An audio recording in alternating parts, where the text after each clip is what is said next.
amis, voici la raison pour laquelle j'aime Tesla.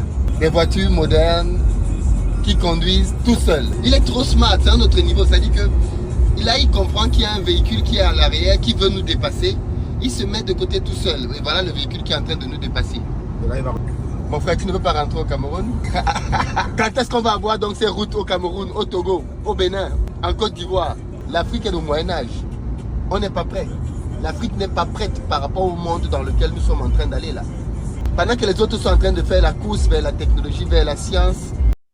Bonjour à toi qui me regarde, je m'appelle Donald Monté, je suis chercheur physicien et récemment je suis tombé sur cette vidéo très intéressante de Philippe Simo, la plupart d'entre vous le connaissent déjà, dans laquelle il se trouvait dans une voiture intelligente, une Tesla plus précisément. Il était bien sûr stupéfait par le fait que la voiture conduisait seule à l'aide des multiples capteurs, dizaines voire centaines qui sont intégrés, qui permettent de reconnaître clairement la signalisation, etc. et de diriger le véhicule de manière automatique, ce qui est tout à fait normal. Mais le point qui m'a particulièrement intéressé, c'est le fait qu'il va plus loin et il déplore l'état actuel de la plupart des pays africains, en particulier l'Afrique subsaharienne, qui, pendant que d'autres pays font la course à la science et à la technologie, que ce soit à l'IA, à la recherche en physique de manière très poussée, en mathématiques, en chimie, dans la conception de nouveaux médicaments, que ce soit en agriculture, que ce soit voilà, dans beaucoup de domaines. Dans ces pays-là, en Afrique en général, c'est beaucoup plus la course au divertissement, au buzz de la semaine. Et il dit l'Afrique est au Moyen-Âge. La plupart des pays africains sont au Moyen-Âge. Et concrètement, il n'a pas tort. Des siècles de développement scientifique et technologique nous séparent de la plupart des pays européens, américains et peut-être encore plus des pays comme la Chine ou le Japon. Ces siècles de retard ne seront pas rattrapés en se focalisant uniquement sur l'industrialisation alimentaire.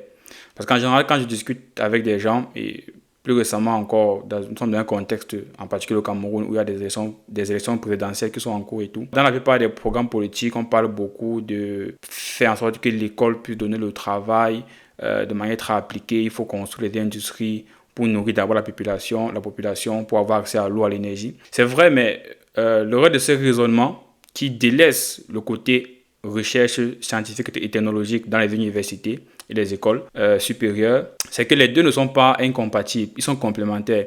Il ne faut pas attendre d'avoir fini de développer une économie de subsistance et que un pays puisse vivre à sa faim sans avoir de problèmes d'électricité ou d'eau avant de s'intéresser à la recherche ou à la technologie. Parce qu'en suivant cette politique, en réalité, on sera toujours derrière. Quand les autres seront à l'étape 2, nous serons encore à l'étape moins 10. Quand ils seront à l'étape 50, on sera peut-être à l'étape moins 2. Vous voyez, donc on ne va jamais se rattraper et ce sera une course perpétuelle à OK, il faut que l'on arrive à cette étape et à chaque fois, on ne sera jamais leader d'un nouveau marché. Pourtant, ce n'est pas si compliqué.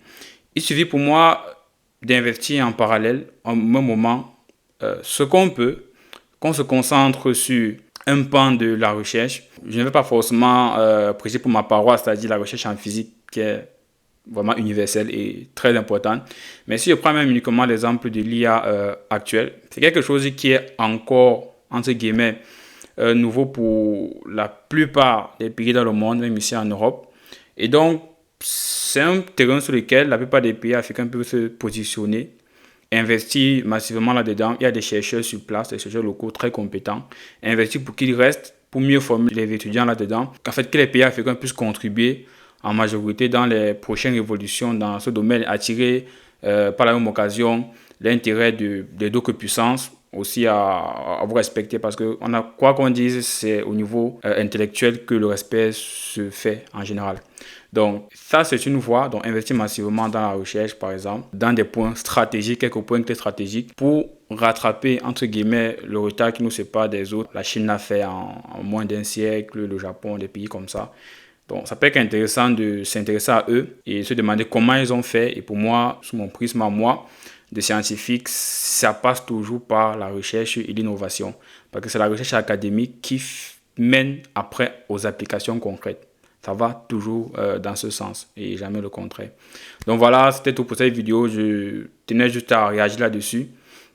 Parce que pour moi, c'est important de le dire. Très souvent, on oublie d'investir dans la science et la technologie alors que c'est un incontournable. Si cette vidéo t'a plu, n'hésite pas à t'abonner à la chaîne. On parle ici de bourse d'études et on fait des podcasts pour inspirer les jeunes africains et africaines. Et on se revoit très bientôt pour une nouvelle vidéo. Ciao.